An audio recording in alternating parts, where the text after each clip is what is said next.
From the sensor it is taking the data and correlating those things. That sensor it is taking the data and will store those data somewhere in the backend.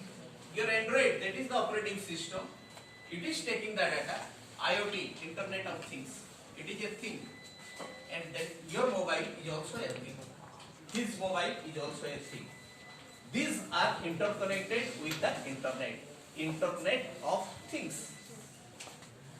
In your particularly house, there is also what you call your washing machine, fridge, all sort of the sensors are there.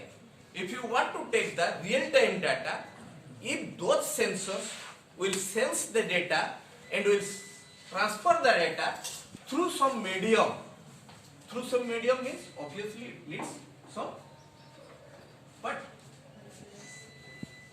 interconnection of the internet. Through that internet only it will send the data. Prior to that, you need, suppose I need to connect my mobile or my watch or my washing machine, it also needs some medium.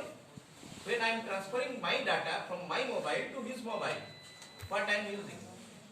Either Bluetooth, GMU or whatever it is, that medium is required. That medium is required to connect my device to the internet or something like that. That is the major part of it.